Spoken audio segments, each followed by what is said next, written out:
Hello friends, माई sequel learning के series में lecture 27 में इनर जॉइन क्वेरी के कंसेप्ट को समझेंगे। मेरे पास दो टेबल हैं, टेबल 1 एंड टेबल 2। इन दोनों टेबलों के बीच कॉमन डेटा को निकालने के लिए हम इनर जॉइन क्वेरी का यूज करते हैं। इनर जॉइन के डिफिनेशन से हम समझते हैं कि इनर जॉइन क्या है। इनर जॉइन कीवर्ड जो रिकॉर्ड दो टेबल में मैच कर रहा है उन्हीं रिकॉर्ड को डिस्प्ले करता है। इनर जॉइन की क्वेरी यूज करने पर जो रिकॉर्ड दोनों टेबल में कॉमन होंगे वही रिकॉर्ड डिस्प्ले होंगे, अदर रिकॉर्ड डिस्प्ले नहीं होंगे। जैसे मेरे पास दो टेबल हैं, एक है स्टूडेंट टेबल एंड सेकंड है टीचर टेबल। टीचर टेबल में टीचर आईडी प्राइमरी की है एंड फर्स्ट टेबल स्टूडेंट में टीचर आईडी कॉलम फॉरेन की है। सेकंड टेबल टीचर टेबल में टीचर आईडी कॉलम एक प्राइमरी की का वर्क कर रहा है, बट एक फर्स्ट टेबल स्टूडेंट टेबल में teacher ID column teacher table के लिए एक फॉरेन की का वर्क कर रहा है। इनर जॉइन क्वेरी रन करने पर स्टूडेंट टेबल में फॉरेन की मतलब जो टीचर आईडी कॉलम है, दूसरे टेबल टीचर टेबल के प्राइमरी कॉलम मतलब टीचर आईडी कॉलम से जो रिकॉर्ड मैच करेगा उसी रिकॉर्ड को डिस्प्ले करेगा। जैसे टीचर टेबल में एक टीचर है अनुज जिनकी आईडी 14 है, बट स्टूडेंट टेबल में अनुज टीचर की आईडी कहीं भी मैच नहीं कर रही है। तब हम इनर क्वेरी रन करेंगे, जब क्वेरी रन होगा तो इनकी आईडी मैच नहीं कर रही, तब इनका रिकॉर्ड डिस्प्ले नहीं होगा। इनर जॉइन का यूज करके वैल्यू डिस्प्ले करने के लिए क्वेरी लिखेंगे select asterisk from table 1 first table name, inner join table 2 second table name, on keyword लिखेंगे टेबल 1 मतलब first table name dot column name, हम उसी कॉलम का नेम लिखेंगे जो दोनों टेबलों में कॉमन होगा, बट टेबल 1 के बाद हम टेबल 1 के प्राइमरी की कॉलम को लिखेंगे इक्वल टू टेबल टू मतलब second table name dot column name. यहाँ पर वही कॉलम होगा जो दोनों टेबलों में कॉमन होगा, बट टेबल 1 का जो प्राइमरी की कॉलम होगा। इस क्वेरी को हम एक बार फिर से समझते हैं। Select asterisk from first table name, inner join second table name, on keyword first table name dot first table का फॉरेन की column equal to second table name dot second table का प्राइमरी की कॉलम। जैसे मेरे पास दो table हैं, student table and second है टीचर टेबल। स्टूडेंट टेबल में हमने टी आई डी कॉलम को फॉरेन की कॉलम बनाया है, but second table teacher table में हमने टीचर आईडी कॉलम को एक प्राइमरी कॉलम बनाया है। इन दोनों टेबलों में इनर जॉइन का यूज करके वैल्यू गेट करने के लिए हम क्वेरी लिखेंगे सेलेक्ट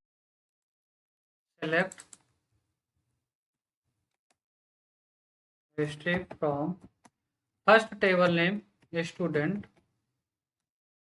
के बाद हम इनर जॉइन क्लाउज लिखेंगे। इनर जॉइन कीवर्ड लिखने के बाद सेकंड टेबल नेम टीचर,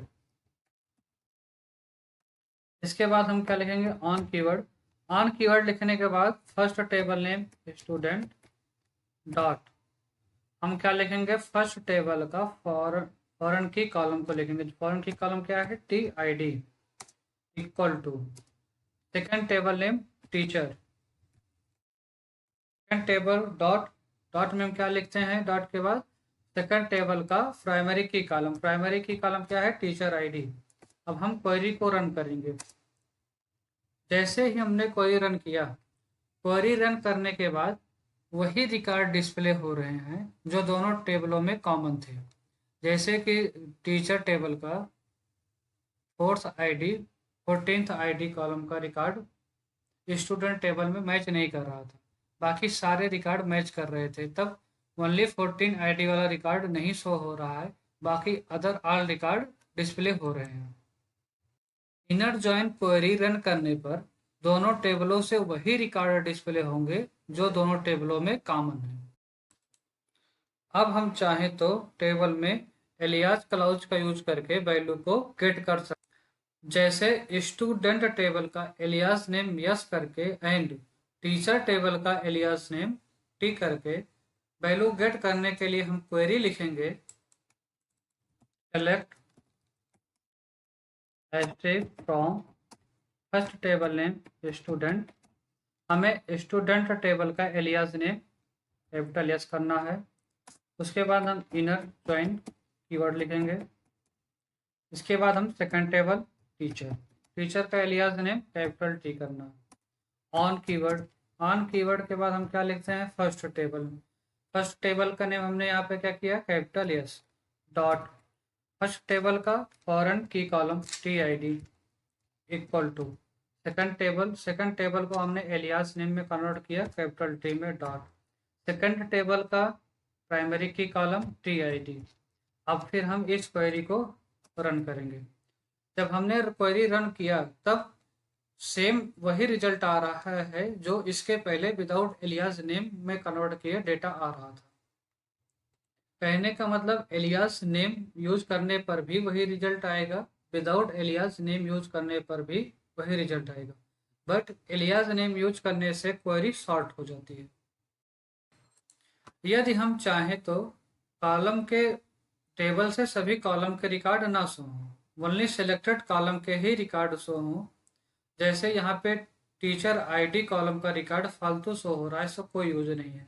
हम चाहते हैं स्टूडेंट टेबल से ओनली स्टूडेंट की ID name and fee column का रिकॉर्ड डिस्प्ले हो, एंड टीचर टेबल से टीचर के नेम एंड सब्जेक्ट कॉलम के रिकॉर्ड डिस्प्ले हो। तो उसके लिए हम क्वेरी लिखेंगे सेलेक्ट, हम यहाँ पे एस्टेरिक नहीं लिखेंगे, हमें क्या करना है स्टूडेंट टेबल से हमें स्टूडेंट आईडी गेट करना है। तो हमने यस डॉट यस आईडी किया कॉमा। अब स्टूडेंट टेबल से हमें स्टूडेंट के नेम गेट करना है, तो yes dot yes name comma. फिर स्टूडेंट टेबल से हमें स्टूडेंट फी कॉल वाले कॉलम का रिकॉर्ड डिस्प्ले करना है, तो हमने क्या किया यस डॉट फी। अब हमें टीचर टेबल से टीचर के नेम गेट करने हैं, तो टी डॉट नेम कर दिया कॉमा। अब टीचर टेबल से हमको टीचर के सब्जेक्ट कॉलम के रिकॉर्ड डिस्प्ले करना है, तो हमने टी डॉट सब्जेक्ट कर दिया।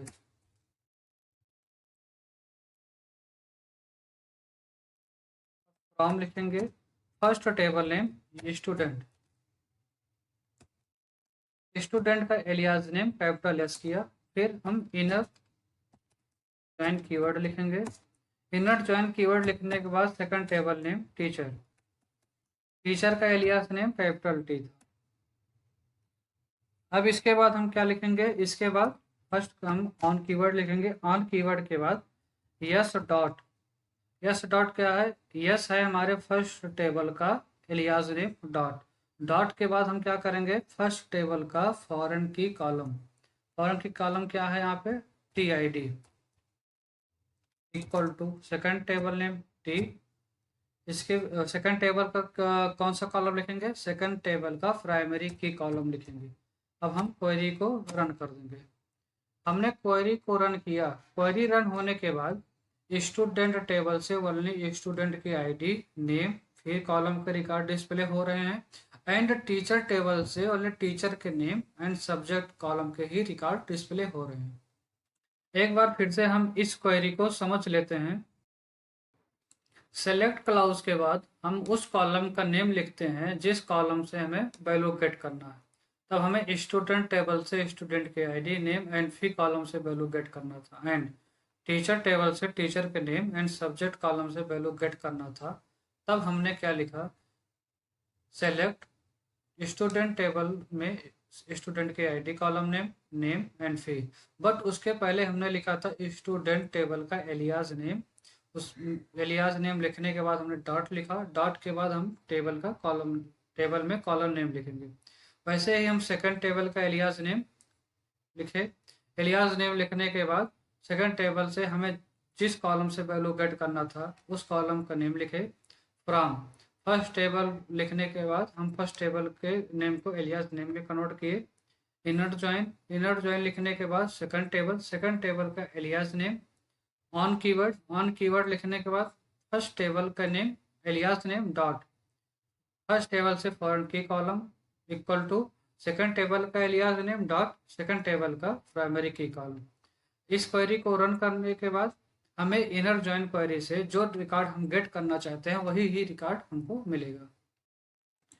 हम चाहें तो इनर जॉइन क्वेरी के साथ where clause and order by clause का भी यूज कर सकते हैं। जैसे हमारे पास यदि कोई कंडीशन हो कि टीचर्स टेबल से सब्जेक्ट कॉलम में ओनली जावा सब्जेक्ट के ही वैल्यू डिस्प्ले हो एंड स्टूडेंट टेबल से नेम कॉलम से जो स्टूडेंट का नेम डिस्प्ले हो वह असेंडिंग ऑर्डर में डिस्प्ले हो, तब इस कंडीशन को रन करने के लिए हम क्वेरी लिखेंगे सेलेक्ट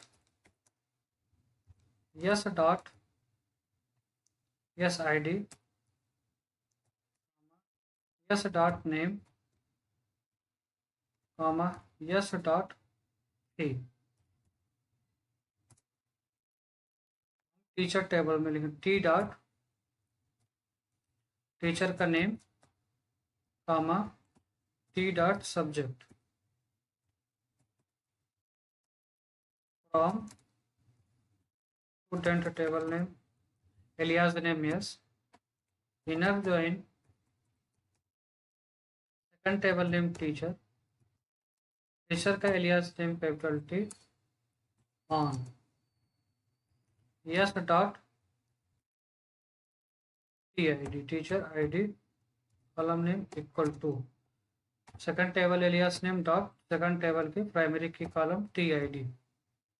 अब हम वेयर क्लाउज लिखेंगे। वेयर क्लाउज में हमें कंडीशन क्या देना है, टीचर टेबल के सब्जेक्ट कॉलम में हमें कंडीशन देना है। तो हम टीचर टेबल के एलियास नेम टी लिखेंगे डॉट इस कॉलम में सब्जेक्ट कॉलम में subject name column name subject T dot column name subject equal to कौन सा सब्जेक्ट में हमें देना है, जावा में, अंडर सिंगल कोट में हम लिखेंगे जावा। अब इसके बाद हमें ऑर्डर बाय क्लाउज का यूज करना है। ऑर्डर बाय हमें किस कॉलम में देना है, ऑर्डर बाय हमें स्टूडेंट टेबल में देना है। तो हम क्या लिखेंगे स्टूडेंट टेबल का एलियास नेम यस डॉट किस कॉलम में देना है, नेम कॉलम में, हमने लिखा यस डॉट नेम। अब हम इस क्वेरी को रन करेंगे। क्वेरी रन करने के बाद टीचर टेबल से ओनली जावा सब्जेक्ट डिस्प्ले हो रहा एंड स्टूडेंट टेबल से जो नेम डिस्प्ले हो रहा वह असेंडिंग ऑर्डर में डिस्प्ले हो रहा। जब भी हमें इस तरह के कंडीशन को यूज करना हो तब हम सेम इसी क्वेरी का यूज करेंगे। Thank you for watching FE Tech video. Please subscribe, like and share the channel. If you subscribe to the channel, then you will keep getting video related to SQL. To search on YouTube, you type @code by FE Tech. If you watch FE Tech video, you will get 1000+ important questions related to MySQL.